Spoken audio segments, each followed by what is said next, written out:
mean, we're pretty balanced. That being said, we've drawn this out long enough. Here's the alley-oop, D-Money.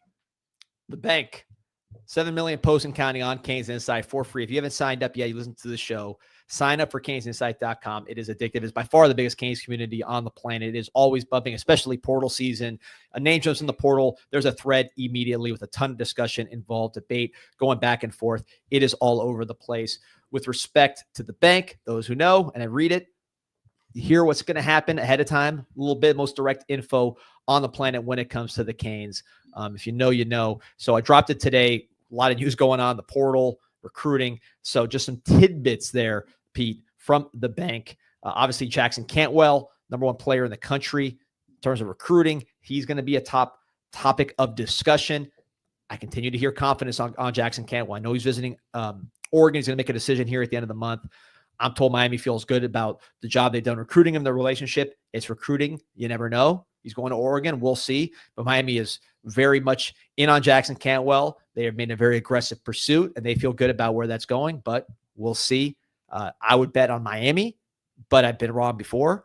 The staff has been wrong before with this recruiting. That's the way of the world. But if you're asking me, after setting the Oregon visit, all that is a doom and gloom about Jackson Cantwell, at least here. It is not. Miami still feels good about the number one overall prospect in the country. He'll be committing somewhere at the end of the month. Big story we talked about yesterday, Trevor Pena from Syracuse entering the portal, reports linking into Miami. I'm told kind of slow down on those reports. That's not something that really advanced right now. I know Miami really feels comfortable with Malachi Toney in the slot. You got Ray Joseph there as well. My guess is they probably look more towards an outside receiver with speed. But either way, Miami is going to get an impactful receiver in the portal, or else they didn't do their job, and they don't intend on leaving the portal without an impactful wide receiver.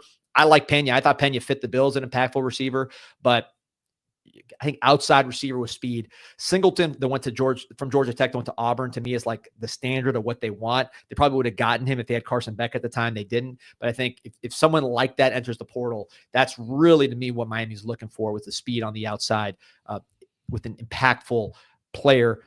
It's going to cost a big bullet, right? There's a limited amount of resources. You got to pick your battles here, particularly in the spring portal. Impact wide receiver, I would say, is on top of the list as far as big bullets financially. We'll see where that one goes.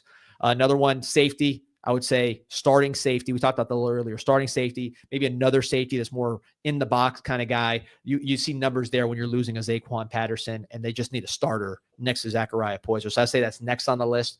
They're going to get a rotational defensive tackle. You'll lose a Josh Horton. You hoped he developed into that. He did not. So Miami's going to get a rotational defensive tackle. That could happen quickly. We'll see. But that's something I think Miami needs and will pursue. I don't know if it'll be like a Barrow where it's like top of the market kind of guy. They were really desperate last year when Harrison Hunt left. They already got Blay, who was a number 2 portal defensive tackle in the winter portal. So they have a little more quality there up top. They got Justin Scott, the 5-star, playing at a starter level. So I think a rotational defensive tackle and linebacker, I think they want an impact guy. If an impact linebacker jumps in the portal, they'll be all over it. Just a guy, I don't think that's what they're trying to do. We'll see. And look, some of these other positions, if the right guy jumps in, you never know. You kind of go on a case-by-case basis, but those are the main targets right now. Recruits to watch, wide receiver Braden Robinson, an electric slot receiver from Texas, from the Dallas area, 10'4", 100 meters, smaller guy, under 5'10", but super fast, super quick, very productive player in the slot, returner. I could see him going to Miami. Had a great visit here. It was Miami and Notre Dame. Notre Dame just took a very similar player, Bubba Frazier, who's another slot returner. So I could see Braden Robinson continuing to trend towards the Miami Hurricanes, as we talked about a couple weeks ago. Tristan Keys, number 1 receiver in the country, made another unofficial visit to Miami for the spring game. He just signed with Adidas. That's something to keep an eye on. Of course, Miami is an Adidas school. When you're talking about these top end guys, it's like basketball players. The synergy is important. Yeah, so keep an eye on that one. And nothing imminent there. That's going to be a whole process, a whole recruitment. He's committed to LSU, but I think the Adidas thing is going to help Miami, and obviously any visit helps. So what happens if Miami leaves Adidas next spring? We'll see, man. We'll cross that bridge when we get there. Let's get this recruiting class and this portal class wrapped up. Some other topics that people come at me a lot with is who's going to be retained, because the hidden thing of this is you're not just trying to add players, you're trying to retain your current players, and that's the battle that goes unseen. I heard Miami feels good about the guys that they're trying to retain. So as of last night, I felt there was a lot of confidence there with the players being retained.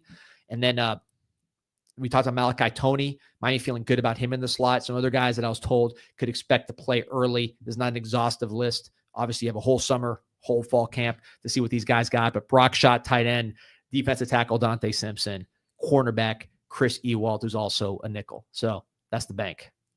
That was a great update, D. I've actually got something on the Adidas front. A little newsy. I don't know how many people are actually aware. Miami's there have been outs in this contract along the way, and people always like to point to a specific end date.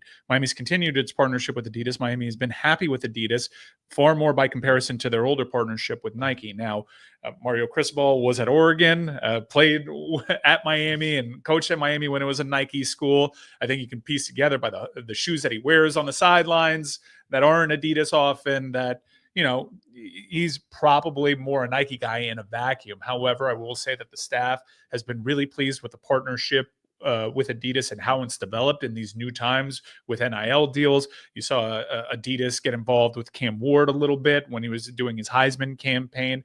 Adidas has been perceived as an asset lately. So if there's ever going to be a new partnership that Miami entertains, it's going to be viewed through the prism of, can you elevate what we are already doing over here? If Nike is willing to meet Miami at that summit, cool. It's not something that they've showed in the past. Mario Cristobal has what we believe to still be good relationships over with Nike, despite him breaking up with Oregon for a much better opportunity, according to Mike Greenberg.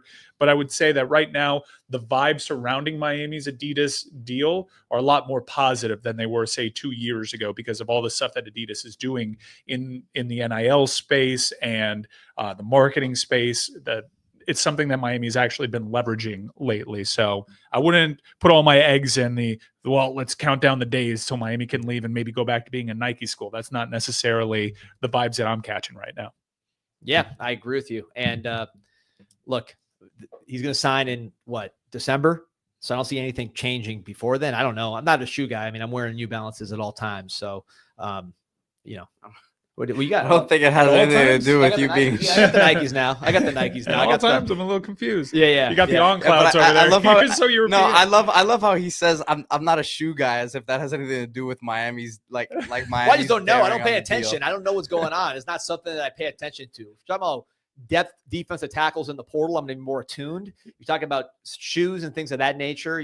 I will say that Under Armour must have paid an arm and a leg for that deal with Cam Ward, because I know that they hate losing, having been around it before. Adidas, who signed David Njoku, and Njoku is an Adidas athlete coming out of Miami, like as a first round pick. I can only imagine what the thing was for Ward. Yeah, man, they don't want to lose guys who come from the schools and to lose the number one pick. That's tough for them. That was a stunner because I thought Adidas actually did right by Cam Ward with the Heisman marketing campaign. I was really surprised to see that. So yeah, it must have been a big one. But then you start going I know he's really tight with Shador, and that family had a whole bunch of Under Armour ties.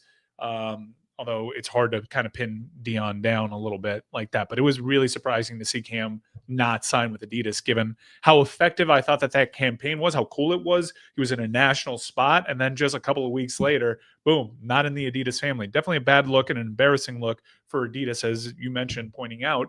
That's the number one overall draft pick that they just lost to a competitor. Not a good look.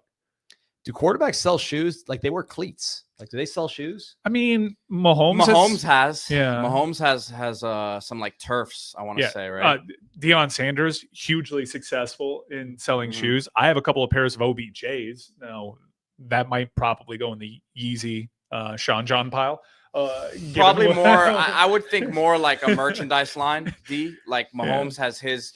I see people that wear Mahomes. Merch. I did like the OBJ footwear at the time that it was cooking, and I just got rid of a pair of JJ Watts when they were Reebok. I did have a pair of those too. Air JJ Watts. Yeah, they were Reebok, man. Reebok. That was when Reebok was struggling. That was the last shoe I actually cared about buying. Was the Allen Iverson, the Question shoe. Oh man, you don't like the Anthony Edwards? The Anthony Edwards shoe is incredible with Adidas. I'm so down on the NBA right now, aside from the Heat playing game, which I'm going to treat like, the birth of my son with intensity. But the NBA sucks right now. It's just, I don't want to get into all that. Switch the topic. But you're like one of the more pro NBA guys that I know. I'm the guy that watches. I watch Summer League. I care about this product, and the league just is so garbage. I mean, you don't know who's going to play from game to game. It's just, it's hard to watch. I'm in on baseball. By the way, Big League Show, the show I started with my buddy, Adrian Lorenzo, former executive with the Marlins, with the Boston Red Sox, 2-time world champion with the Red Sox. Check that out on YouTube. Big League Show. Promote that one here. Did Pete name it? That's what when I found that name, I was like, man, I need some royalties here, man. Big League Show. You got both. You got both. That is gimmick infringement, my man. Big League Show. Check it out on YouTube when you get a chance if you're a baseball fan. Look, we'll do the constant plug here for CanesConnection.com/CIS. Make sure you get that /CIS. Yeah, and be careful which social platform you post that on, because it is a word that is a buzzword. Oh, at CIS? Yeah, every time. Dude, I do CIS live for Canes Insight, and it always tells me it's an offensive phrase. Elon thought cisgender was an insult, so anytime you put cis, he thinks that it's an insult. I mean, whatever. The word wasn't invented when I made up this website in 2011. So we'll deal with it when. You could also Google it and find out how ridiculous of a ban it is, but whatever. CanesConnection.com/CIS. You get access to private Zooms, ask questions, exclusive Q&A with myself, where I can talk about things that I cannot talk about on the show. And obviously, look, it's with Canes Connection. So put 2 and 2 together as far as how accurate this information is. And again, different levels to get into. It all helps. Be part of the solution. Be an insider for real, not just someone who reads something from someone else, but someone who's contributing to the process and being led through the velvet rope to Canes Connection Insiderdom. I know it's been your life as a Golden Cane and a Canes Connection member has been life-changing for you. It has been life-changing. Great relationships with the program and players alike. Great opportunities born from it. And thankfully, we had a football season like last year where we can see that we're on the right path. Basketball, we took a few steps back. Obviously, on the women's side, we know that Katie Meyer is a legend that you're replacing, and that's going to take some time, but very encouraged by what the women are doing on the trail. Trish seems to be an absolute dog on the trail, ready for that fight. So highly encouraged there. I do want to take a moment to credit Canes Insight.